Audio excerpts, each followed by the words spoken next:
Hi there, this is Kelly from BodyFit Solutions. I'm here today to give you 10 exercises that you can do at home or at the office that you should do every day or at least every other day for full body stretching, core strength and stability. So the first exercise is a single leg balance. So just when you're brushing your teeth in the morning, if you can do it every day, just to stand on one leg and just feel the balance there. You could play around with swinging the other leg and just feel that stability on one side. It's really important to maintain balance regularly throughout the day. So you can do front, side, back. If you want to hold on to something, but it's better to have your balance. And you can see I don't have shoes on, better to just work with your bare feet. Just notice whether the ankles are splaying all over the place. Try and keep them aligned so that the inner ankle doesn't fall in. The second exercise is a squat. So if you have a chair, if you just have your arms out and sit down under the chair and stand back up. And I'm doing that about 20 times a day. If you're more flexible, then I would suggest doing it so that you can go a bit deeper. So maybe you go to the chair seat and come right down into a functional squat. And my ankles are a little bit stiff, so you can see my heels rise, and that's fine at the start. What we want to try and develop is some flexibility there so that you can keep your heels down and still go down into a nice functional squat. And you see my back is very straight, so I'm not hunching to go down. So if you're not quite there yet, then stay with that. And being at the office doing your squats like that is quite a good thing to break up your day. The third exercise is a hip stretch. So just on the side of your chair at the office, we can stretch down into the front of the thigh and quadriceps. And especially when we're sitting, driving, in these kind of postures, that front of the hip gets very tight. So hip flexor, quad stretch. You can do that on the chair, or if you have a little cushion under your knee, you can do it here with the arms up. And that should be a regular stretch that we do every day. The fourth exercise is a seated, what we call piriformis or glute stretch. So to get some stretch around the bottom. And if you have sciatic symptoms, this is a great stretch, especially if you're tight around that area. And just general everyday stretching for that rotation of the hip. So obviously do it on both sides. Keeping the back nice and straight. So to show from the side, I don't want to do it here. I want to do it in a nice upright posture. And just feeling that nice stretch to the glute. In everyday life, or if you sit in an office and you tend to have this kind of posture, actually just looking around to each side is a really important functional stretch for the body. We look around to drive, and most of us are very stiff in the neck and the upper back. So doing these kind of rotational stretches is really, really important. And doing it seated is good because it doesn't move the lower back. So we can just focus in on the upper back. Good. And then again, because of that forward head posture that we tend to find in the office, taking the hands behind the head, cradle the hands so I've got them interlaced, and take the back of the head and just stretch it into the hands. I'm just going to hold there for 5 counts. So the eyes are slightly up, and you'll just feel a little bit of activation at the back of the neck. The shoulders are relaxed, so I don't want them tensed up here. And then just release, and then come back into the hands. And feel that hold for 5 counts. Good. Then we're going to do some stretches on the floor that I think are important.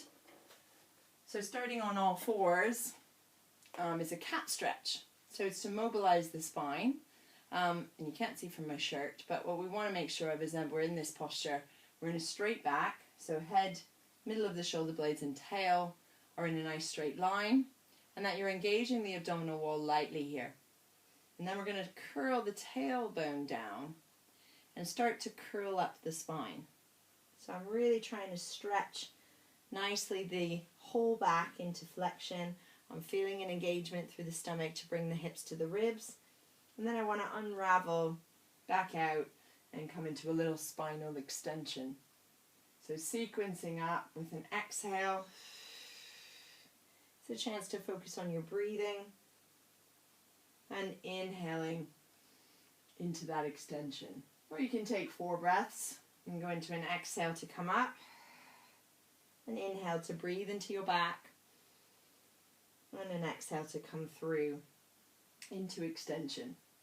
And while we're here, come back to that neutral place. Really feel that the shoulder blades are flat, so I don't want to be sinking into the shoulder blades. And then I want to just weight bear one arm into the floor and let the other arm float forward. Don't tense or stress that arm. And then stretch the other leg back so we balance. So it's opposite arm to leg. And hold for 3 breaths. Just notice your balance. And then come back. And then do the same thing on the other side. All of these exercises I would do at least 10 times. If you've got more time, you can do more. Or you can split them up throughout the day. So you're not doing them all at once. Good. And I'm going to do a little add-on that isn't on the sheet, but I think is important. It's called the downward dog. It's a yoga stretch. We push from that all fours position into a shape. And I want to feel the heels stretching into the ground. I want the legs to be fairly straight. I find if I straighten my back round, so I'm looking more for a flat back, and then my knees can be bent. We want to feel a stretch down the hamstrings, into the arms. And again, breathing there for about 3 counts. And doing that about 10 times. Then we're going to come down into the floor. And this is great if you've had any disc problems. We've got to take it easy here. Make sure we do it nice and gently. We want to just press the hands lightly into the floor. Reach the elbows back. And just start to peel the eyes forward and the chest forward. Coming into a little cobra stretch or an upper back extension. We want to keep the bottom rib on the mat and the pubic bone on the ground. So I don't want to let go too much into the lower back. So a nice cue is sending the tailbone away and keeping some space between the mat and the belly. And then breathing out to come up. If you feel confident enough, you can keep pressing through the hands, but pick up the abdominals and see if you can get a little bit further at the top. Obviously, if this hurts the back, just stay with the lower option. We want to feel that stretch through the spine all the way. And then return. And finally, one of my favorites is the bridge. And this is great for getting some strength in the glute muscles, in the bottom, and working into the sequence of the spine. So I'm going to start nice and settled. I'm going to feel the feet into the mat. And let the pelvis just gently roll. So the sit bones underneath the bum slide up the back of the legs and the front of the thighs reach out. So I'm focusing on reaching away rather than just popping up. I want to get this nice straight line between the armpits and the knees.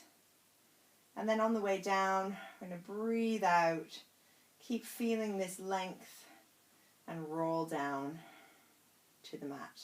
If you're getting any discomfort in this, try not to tuck or tense. Just see if you can lightly pick your pelvis up and stretch it away.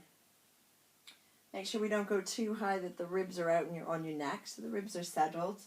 And then we want to lightly sequence down. Alternatively, you can just go straight up and straight back down. So whatever works for you better.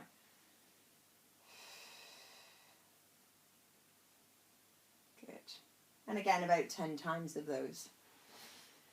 And if you do those regularly every day, you should feel quite balanced through your body, quite stretched, especially if we get stiff in the morning or stiff after work. Then doing these exercises is really important. You can see I've done it in my living room, so we don't need that much space. And good luck to you. Thanks very much.